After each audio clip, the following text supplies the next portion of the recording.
Lesson learned. Just go ahead and reach over there and take one last giant bite of your bagel. Go ahead. Yeah. No. It's Yeah, gone. right on camera. It's gone. I'll eat this one after.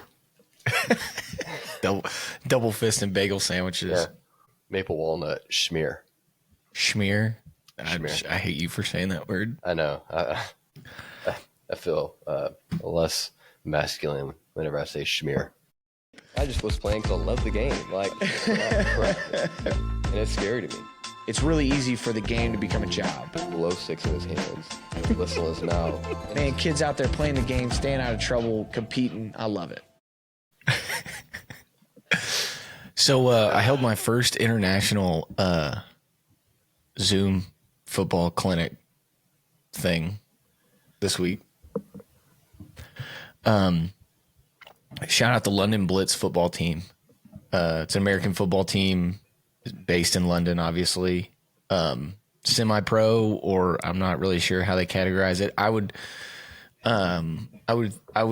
parallel it to like the GFL or the Italian Football League, like those leagues that are popping up over there as far as like trying to grow the game and expand the game of American football. But my boy Heath has taken over the helm of that franchise program. I don't know how to categorize it, but we spent what was supposed, I told him I'd do, 45 minutes, what ended up being, I think, like an hour and a half, which nobody in my family was super excited about. But it was awesome because those guys, I mean, they're green, right? They're raw. Like, you don't know what you don't know. It would be like them trying to talk to me about, I don't know, soccer, rugby, it raining 90% of the time, something along those lines. But they're super hungry and super eager to learn the game, and asked a ton of great questions. And it was a sweet experience because, with Heath getting the head job and being connected to that franchise kind of second level, or, indirectly, their seasons are going to parallel ours, and being able to connect with those guys in the spring and the summer, I'm excited to be able to watch their growth, and hopefully continue that trend of hopping on there and talking to them about stuff. Cause anytime anybody gets on a Zoom call, a grown man, or someone in their early 20s gets on a Zoom call at 8:30 on a Friday evening, their time, when they could be, I don't know, having a social life, they're committed to learning and growing. And so big shout out to them for that. That's cool. That's very, going international is very Art Browse of you. I mean, if it's good enough for him, it's good enough for me. That's my thought. That's awesome. So now all we got to do is we got to get you on a Zoom call so you can educate these guys about disassociation and rotational athletes and all those fancy biology words, and I would love that. Biomechanics that Yeah, I would love that. It's always refreshing to talk to guys like that. I just feel like they don't have an ego like a lot of the American coaches have. Like, they're so excited to learn. I haven't talked to like a ton of them, but like there's like, we had one, this is I think maybe in 19 or 20. There was a guy that came down. He literally just wandered into our weight room, and I was just like, "Who are you?" And I can't remember Sweden. I mean, not America. And he just wanted to talk football, and we were kind of, in a crunch time and busy. And so I just sat down for like 10 minutes and talked to him, but it was so grateful. And like, hey, I just want to learn. And like, all the guys that come out and come play for me right now, they're just doing it because I love the game and because they're, it's something they want to do. Really refreshing to just for a coach to sit down and be like, hey, let me hear you speak and not converse with you to rebuttal with you or to see who is better. Let me converse with you to see if I can't pick at least one thing up. And so it's very, very refreshing to talk to those guys. Yeah, those are the kind of guys that when you do have a conversation with them, they're listening. They're not waiting to talk. That's right. And the more AFCA coaching school, DFW clinic, Lone Star clinic, the more you go to those, you start to understand what the difference in a conversation is between a guy that's listening versus waiting to talk. because there's a lot of guys that are waiting to talk because it's like you said, the ego, they're trying to prove what they know. And it's like, dude, I believe you. Someone hired you to do a job. So you have to know something. Okay. Yes. I get it. All right. Yep. And also I think I say that from a place of, irony in the sense that I know that 10 years ago, I was a guy waiting to talk. Yeah. Let me just word vomit all the things that I know because I need to convince you that I'm really smart. And I think you reach a point in your career and, you have not a great season. And then that humility kind of reminds you that like, okay, there's always 1% that you can learn. There's always 1% that you can get better at. Yeah. Yeah. We had a coach here recently and, he's a good coach, and I feel like when you meet a coach that has been a head coach or has been a coordinator or something, like they're going to have some pretty good knowledge. So I'm always really fascinated to listen to these guys, and we're talking. And my biggest pet peeve with people, one of them, I have many, but one of them is when you ask a question so you can give your side of the story. Dude, that like pisses me off so bad. So like, I remember he asked me a question. He's like, "Hey, Tika, I know that you used to be a browse, air raid, fast tempo guy. How would you signal?" And literally before I could even finish one sentence, he's like, "Here's how I did it." Blah, blah, blah, blah, blah. And I'm like, did you ask that because you were genuinely curious, or did you ask that because you wanted to express? Exactly. Yeah. Because you wanted to express, how you do things. And like, to me, that's what's so frustrating is like, especially you see it a lot in like college coaches as well, like young college coaches, where they know just enough vernacular to be dangerous. As I get older, to me, it's more of like, let me just sit back. And I learned this from Coach Lea, but it's like, there's always one thing that you can get from somebody, whether it's to do something or to not to do something. But there's always one thing. And the more that you can be the guy that sits back and listens, you're probably the smarter guy in the room. If you're the guy that's just constantly, like you were saying, word vomiting, and you're just saying a bunch of things to try to prove a point, there's probably some deep insecurity within your side of yourself that you're worried about. The best coaches I've ever been around are the ones that can sit back and be like, "Hey, here's how we do it. But I know it's probably not the best way. I would love to see how you do it." And they're genuinely like asking, like, and curious of how you do it your way. And whether they end up liking it or not, they at least listen to it. Instead of being what I used to be, which was I'd go to a clinic and I'm listening to a coach talk about something, and I am subconsciously the entire time comparing it to how mine is, and trying to almost justify to make mine seem better, which is so like egotistical and narcissistic. And it's like, dude, nowadays I'm more of like, oh my gosh, that's really, really good. Screw what I do. I'm gonna start doing that because that's just better. And the whole goal is like, you should be doing that anyways, because at the end of the day, what we're doing is trying to find a product to better kids. And I think a lot of coaches try to make it as like, no, I'm doing a product so I can make myself look better, and then it'll better the kids. It's like, no, that's not how this process should work in life. So yeah, or they, I want people to know that I'm the one that got the kids to be better. That's right. It's like it needs to be my name attached to it. I heard a story about a guy that I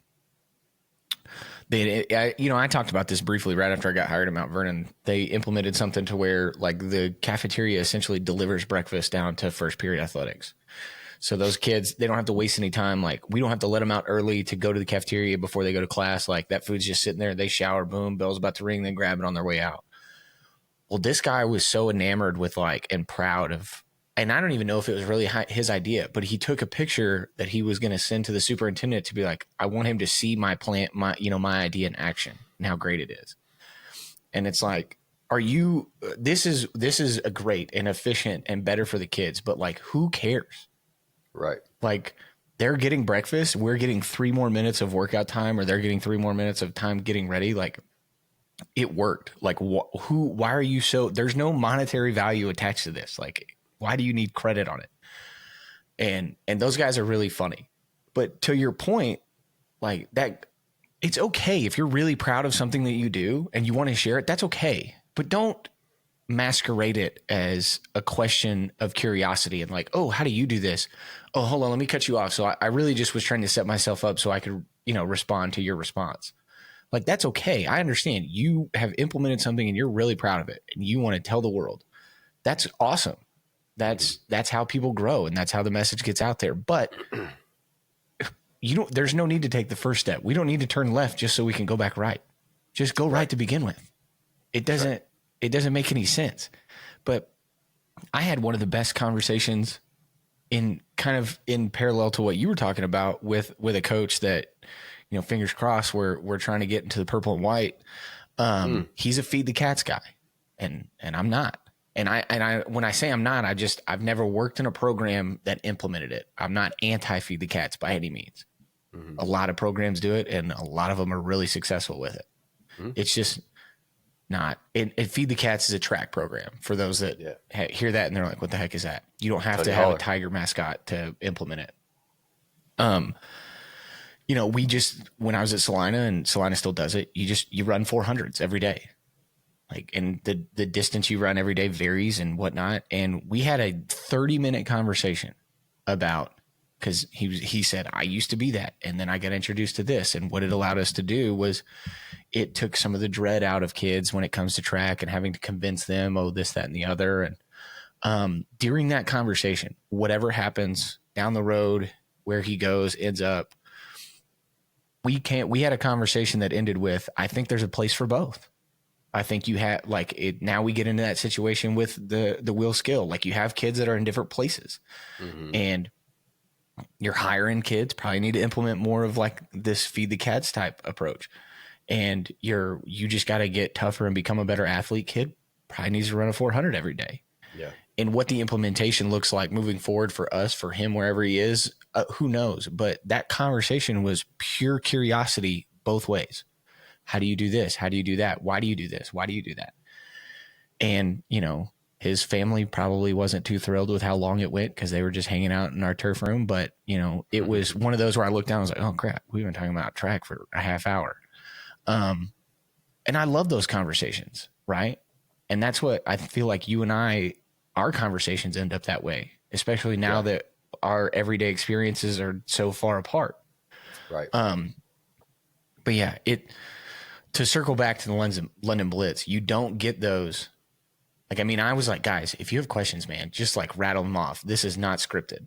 And when they finally got comfortable, hey, what about this? What about that? It was all the what if, if then nuances of, we were talking about receiver play, and it was all of those nuances. And it was like, man, it made me feel like a position coach again, which is like refreshing, right? Because you're not having to do all these other things. Yeah. And so it was a lot of fun. And I'm looking forward to the opportunity to continue those through the rest of the spring and into the summer before their season gets started in parallel with ours. Yeah. Not to go on a tangent, but I was talking to a coach recently at a college level about the program being flipped over so quickly, and we're close, right? And he was like, TK, dude, we got better dudes. What it is. And our head coach is unbelievable what he does with the environment and the ecosystem, but dang well it's because we got better kids. And to me, it's like what I've learned through these years, and I'm still trying to learn every day, is when you're talking about, people are like, oh, feed the cats, that's why we win. No, it ain't. No, it is not. If you took your team and you said, hey, go out there on recess and we're going to go choose teams for dodgeball, if your team is that good, I bet all your kids are getting picked. It ain't because they did feed the cats. It has nothing to do with it. It's because he was born and he was a way better athlete. And for coaches that try to sit there and think nope, because of the culture that I teach, that's why we are such a good team. That's partly because, that's the ecosystem which you're creating and the echo chamber and all that's really important. To me, that itself is the pillar that makes longevity. But don't act like because of what you say culturally is why your edge rusher was able to swat, swim, get skinny, get around the hoop, and make a sack. Had nothing to do with it. Had nothing to do with it. And so to me, when you're talking about feed the cats and stuff like that, I think of that as that's a little bit of a booster. It's an aid. It's a way that you can really, in my opinion, it's the development of your 2s and your 3s and your 4s to get those guys better, in my opinion. Which your better teams, yeah, they do have better depth, no doubt. But for anybody to sit there and go on a limb and be like, hey, we won state because we do feed the cats, or we didn't do feed the cats, or we do this system. Like, you're telling me how stupid you are now, and also how just you know, basically goggled you are with your vision of life, because that has nothing to do with it. It's a cherry on top. It's a big aid to what you currently have, but it ain't the way. Well, and I think that this is one of the things that I've taken away from like we were talking about going to clinics and going to, conventions and things of that nature. If we're going to talk anything that's not X's and O's, right? Scheme is scheme at the end of the day. And like, there's some curiosity there, but like, if we're going to talk anything else within a program, then I'm not listening to somebody that's not sustained success. Yeah. Like if you're flash in the pan, right? If you went, 4-6, 4-6, 4-6, 9-1, or 11-2, right? And then you drop right back down to 5-5, 6-4, 4-6, right? To me, that just meant, man, we had a really good class, and like we kept all those kids together, and they got a lot of playing time and a lot of experience, and then boom, they're on varsity. The everything else, I want to hear from guys that have gone 10 wins, 10 wins, 10 wins, down years 8 wins, 10 wins, 11 wins, right? I want to listen to a Josh Gibson at Pleasant Grove. Mm-hmm. I want to listen to a Bill Elliott at Salina. I want to listen to guys that are, building something consistent, right? Correct. Like, because I think once you reach that level of consistency, your foundation is so deep that the routine, whatever it is, it can always be improved, but the routine is the expectation, and it's the expectation down to 6th or 7th grade. Right. So yes. Does every kid need to run a 400 every day? Maybe not. But you know what? When they expect it and they compete at it, they're getting better at something. Right. It's not making them worse athletes. And Agreed. Now you've created that sustainability, that consistency to develop those guys who might have been, like, I'm in a situation right now, love these guys to death. But Coach Browse was only here for 2 years at Mount Vernon. And then Coach Willard was here for 2 years. And that was part of the agreement with Coach Browse. Like, hey, I'm going to come in and do this, etc. But then when Willard left, the next guy was only here for 2 years. And so that's a lot of turnover to where you don't get that consistency. Yep. So if you build any form of consistency that has a competitive mindset, you're going to get better. Right. As long as the staff is consistent with the expectation, right? Yes. And it's like we talked about a couple of weeks ago. Like, it doesn't matter what I say. I can say it over and over and over.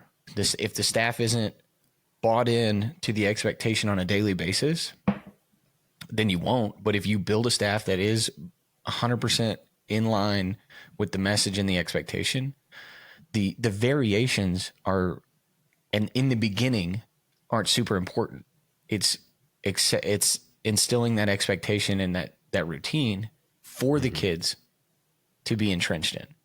And then once you have that level of entrenchment and commitment, then it's you're looking for that 1%, 2%, 3% improvement, increase, adjustment, tweak, and everything along those lines. Mm-hmm. Agreed. Yeah. I talking about like Bill Elliott, Clark Lee, like, you ever seen those like recipe books that have been passed down from ages to ages and ages, and it's like, these huge recipes that your great great great grandmother wrote.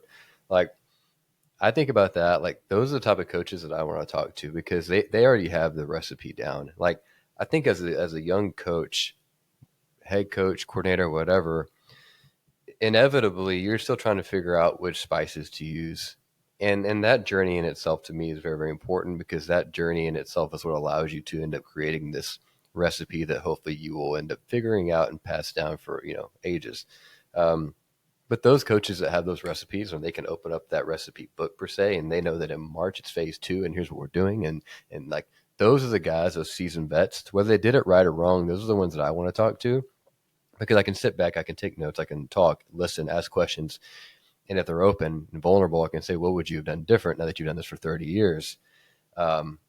Not the young coaches that don't have any recipe at all.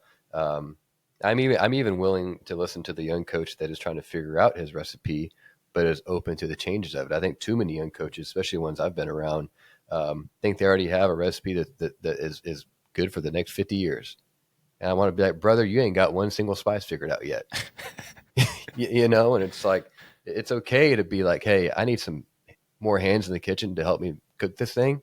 I think when you do that as a young coach, that's how you find the ultimate recipe for you, because now you're getting all of these different experiences in to help you with these different spices. And now I've got my recipe made, and now we can tweak it. But yeah, to me, those are the guys I want to talk to, because those are the guys where you can sit down and they can talk to you for 4 or 5 hours about, well, back in 1980, I did it this way, didn't like it, change it, tweaked it here and did this instead. Okay, well, why'd you tweak it? Because it did this. It makes total sense. And the wisdom you can gain from that, because wisdom obviously comes from experience. There's experiences you got to screw up in order to gain wisdom. But I think the smarter people in the world are the ones that can go grab that wisdom from somebody else to help prevent that mistake in the experience.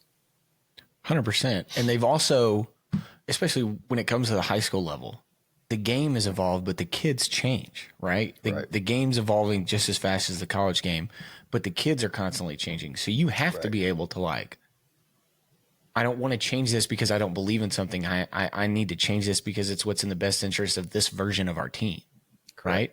And you still keep those things on back file and, in order. And when I need to recall something, I still have all those pieces. And to me, that's the growth. That's the, you got to accept the fact that the first 5 years, 10 years, I would say you could argue 10 years of being a head coach is just the vulnerability, right? Like, you're going to screw up, accept that. And then once you accept that, write it down. Write down what you screwed up at so you remember, so you don't do it again. Or in the off season, you can go talk to somebody who is highly successful and say, I did this and I know it was wrong, but I don't know what the good version is. I don't know what the step forward is. And after about 5 to 10 years, you're going to have a routine. And I'm the first to say, I'm not near that yet. Like, I'm right in the middle.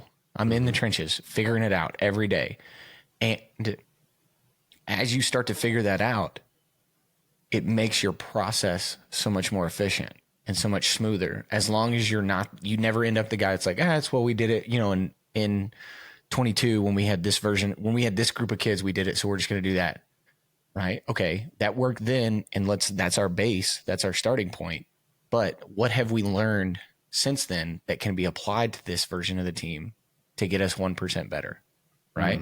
Like, that's the biggest question I want to ask, especially a program that is consistently successful, but then they get over the hump. It's like, okay, were you always a championship program? And then it just culminated with, we stayed healthy, got great athletes, but we didn't really change who we were. Right. Or did you went 4 years of winning 12 games, but not making it past Thanksgiving. And then boom, what was this, just the athletes and the buy-in and the health? Or did you make a cultural, schematic process shift that put you over the hump? Right. Those are the questions that then you start to refine, what that full picture looks like.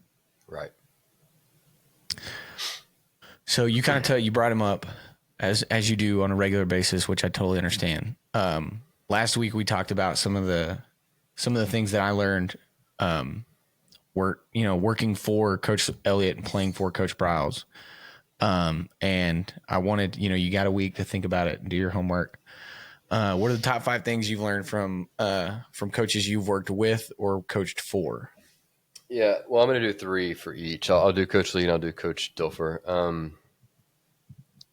I could talk about Coach Lea for a week straight for the things that I've learned from him. I reflect on the things I've learned from him every single day. I have 2, 3, 4, 5. I have 5 pieces of paper that I have printed off that are just a margin of my notes that I had in my notability while I was at Vanderbilt that are literally right here on my little dressers and on my little drawers here that I pull out and I see every day. So I could talk about him forever. I just chose 3 things for each. I will start off with a quote from him. I may have mentioned this quote before, maybe not, but it's an interesting quote. So It says all of this will eventually just be a memory. None of this is permanent, but the choices that you make are. Fortunately, you hold the pen to writing your story, so we must be impeccable with what we choose to write. I preface all of that with that quote because that is the type of thinker that Coach Lea is. A lot of the way that I think now, obviously, is in the direction of what Coach Lea, what he teaches and preaches. So I'll say the three things from Coach Lea that I've learned is, and again, understand first off, it is for him, it's about being a part of something that's bigger than yourself. I'm learning that as I get older, that you can get obsessed as a coordinator or as a coach or as a head coach with me, and what I am doing. But I think what gives people fulfillment at the end of the day, whether they know it or they don't, is that you are working towards the greater good on something that is bigger than yourself. Joe Rogan always talks about you don't ever make it. Like there is no, once I get this, I've made it. I'm going through that right now with my golf clubs. I keep telling my wife, like, if I just get these clubs, like I'm going to be good. And I get it. But like at the end of the day, like if you can be a part of something that's greater, that's what's going to give you fulfillment. So all that to say, three things I would say. Number one is standards over circumstance. He preaches that big time, knowing that in every decision you make, you're always going to be within a circumstance, but you have to reflect on what's the standard first off in the program. At the end of the day, that circumstance doesn't matter. And so obviously if it conflicts with the standard. So that's a big one, I think, especially for high school kids to keep in mind and learn early on, because we had a lot of freshmen that didn't understand that process the first year, as you could probably imagine as a coach. They struggle with that. Number two is in order to have external influence, you have to have internal control first. It's probably one of my favorites I learned from him. Say that one again. So in order to have external influence, you must first have internal control. That's a big one, right? And I talk about the control that Coach Lea always had within himself, right? I think there's so many coaches that get out there and you're trying to control so many things externally, when internally, maybe just at that moment or maybe at that time in your life, you only have control of yourself. And there's no way that you can control things externally if you can't control yourself internally. I think that's a daily battle too.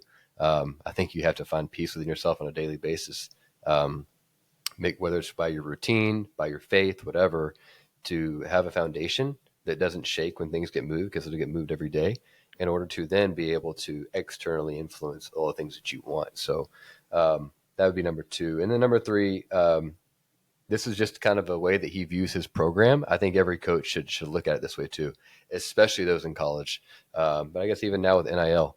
So there's three things.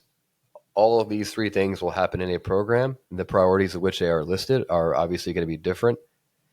So what we tried to do at Vanderbilt, was have process, results, and then recognition, right? So basically what that means is we want to have a process and always think of process first, knowing that because the process, results will happen. Because of those results, you will then, as an individual and as a team, you will then get recognition. That in turn should give fulfillment. So that's what we're looking for.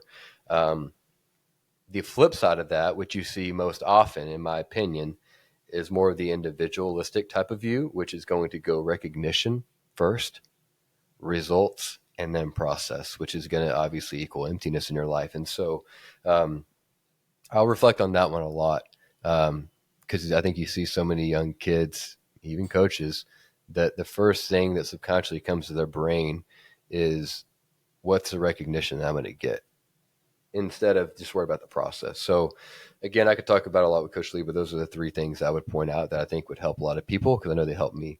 Coach Dilfer, he's the way you do small things is the way you do all things. I know he did not invent that quote, but he's a big preacher of that, right? And I do think that is true.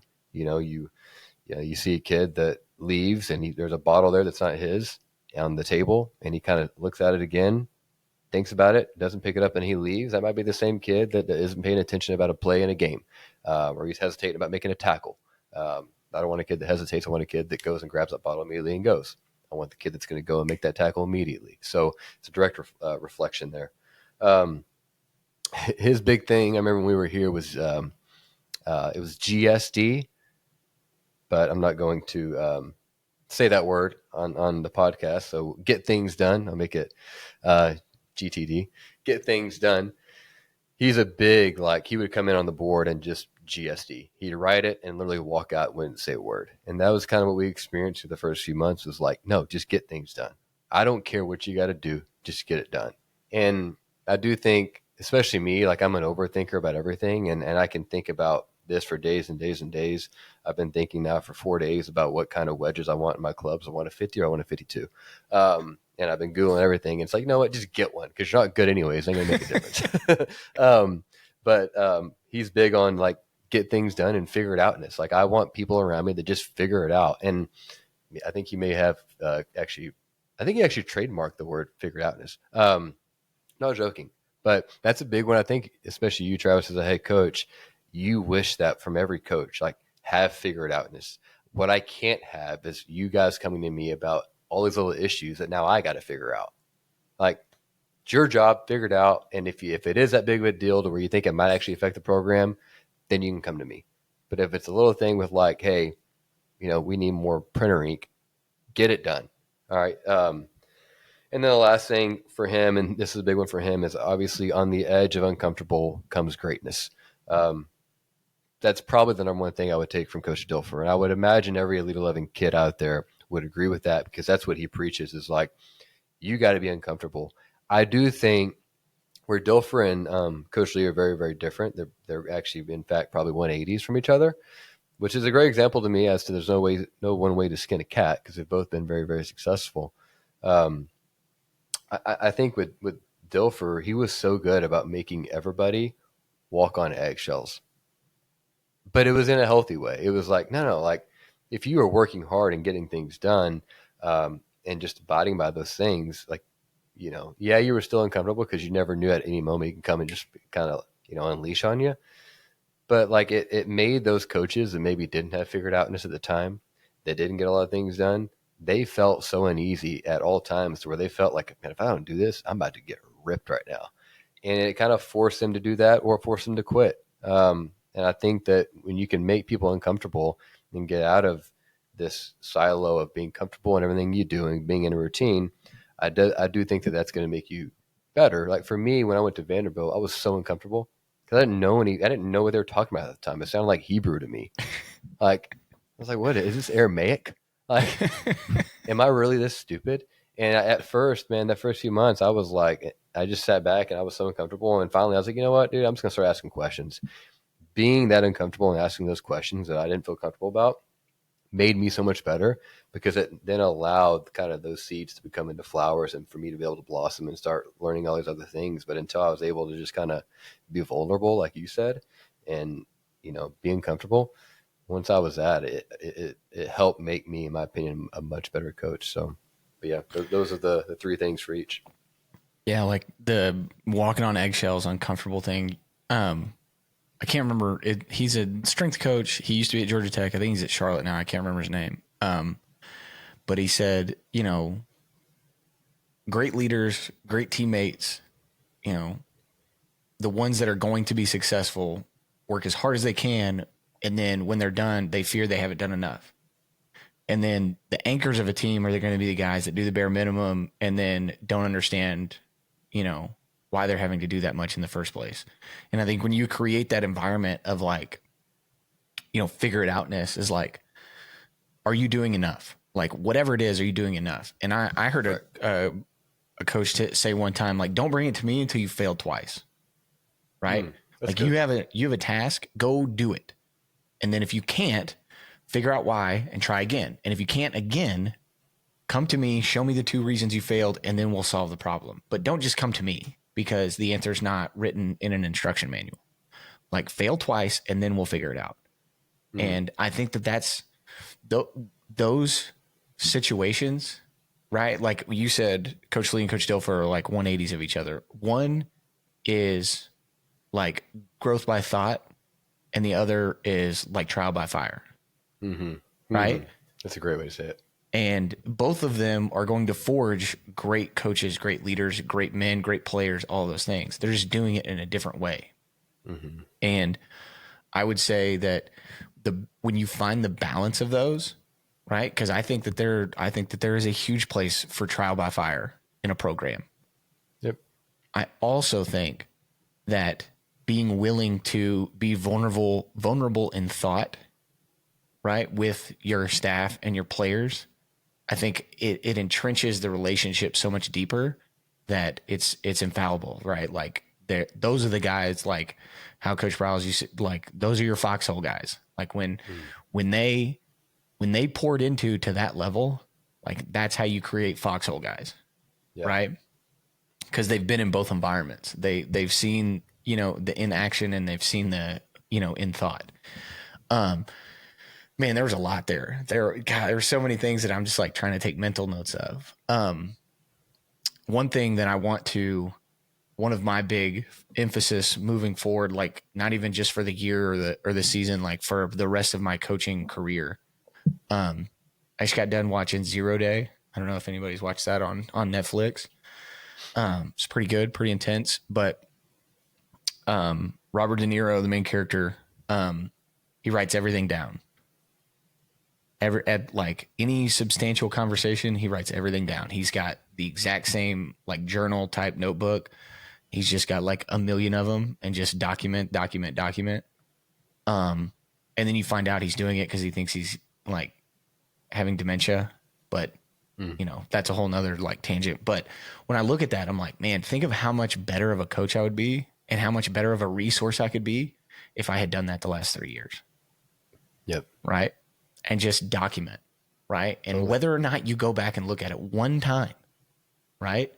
Think of all that information that is going to be further entrenched, not only in your long-term memory, but physically for somebody else. Right? Yes. Your ability to recall those situations and those conversations. Hey, remember this, right? Okay, we'll go to the 2022 book, pull that, find July, and we had this situation come up. What did I write down? Right? Your ability to pull that information is just crazy. Mm-hmm. And I think that circles back to not only those things from Coach Lea and Coach Dilfer, but some of the other stuff we're talking about is like, that's how you get 1% better. Mm-hmm. Because there's going to be a detail in there that your long-term memory might not have saved, but your short-term wrote it down, and now you can recall that situation to the T. So that's something that I'm trying to focus on this year. I agree with that. I like that a lot. Coach Lea was always doing that. I mean, everything, he was pissed if you didn't have something to write with. Like that was like his standards. Like, dude, there's something that every human in this world can give you, literally. From the worst person to the best person, and if you are so ego held up and so stupid to not recognize that and not be willing to take the time to grab a piece of paper and a pen, that you got deeper problems. So I agree with that. That's a good point. I need to do that too.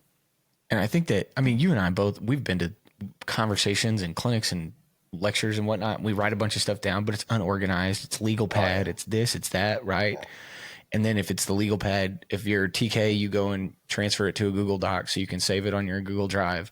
Or if you're me, you try and start like a manila folder from like, oh, this is the Lone Star Clinic of 2020 or 2019. And you tear those sheets off and put them in there, but you tore them in a hurry. So some of the words got cut off but they're not held together. Like they're not bound. So then they might fall out. Mm-hmm. Putting it in more of like a journal style, collection, I think allows for better long-term organization, storage, and recallability. So that's a big point of emphasis for me moving forward the rest of my life, rest of my career. Hopefully, it carries over into some habits that have a positive, net at the house as well. Because God knows my wife reminds me that I'm extremely unorganized. Last thing I wanted to talk about, we've talked about these a couple times the past few weeks, and I wanted to recall another one. Had another coach that listens, is at a different school, don't talk to sometimes, but not often. And I think the biggest thing I took away from our exchange was he had some questions and things, but they were more specific. They weren't like a broader topic that I feel like would apply. But the big thing he called attention to was that this, whatever this is, I don't even know what this is, but this is starting to come fruition what I always thought it would and hoped it would be, which is just, hey man, somebody's going through pretty much the exact same thing you're going through. Whether it's, the dinner table parents cutting you at your knees in the program, disagreements, or, a different group of kids that aren't responding to the same leadership that everybody else responds to. And all of those successes, failures, trials, tribulations, like poke holes in us, ask questions, give us that type of feedback, but also understand that we're now to the point where even though we both feel like young coaches, we've seen a lot. I mean, you've been doing this 12 years. I've been doing it 10. And a lot of different situations have played themselves out. And I want everybody to know that like somebody's gone through something similar or exactly the same to what you're going through. And the easiest way to fast track the solution is to ask. Just like we were talking about being a young coach, new environment, all those things. Like, leave ego, pride at the door and just be willing to say, hey, this is what we're confronted with and I can't fix it. What did you do when you came across something like this? Mm-hmm. That's it. And, this coach is a great resource for me. Just, he's got more experience than I do. He's walked a similar path as what I'm trying to walk. And so to get that feedback that, he basically said, it's just refreshing to know that somebody else is dealing with the same thing we're dealing with. And that's it. What you're dealing with may be new to you, but it's not new to the profession. So go find a resource and ask those questions, hat in hand, and expedite the process of solving those problems. Mm-hmm.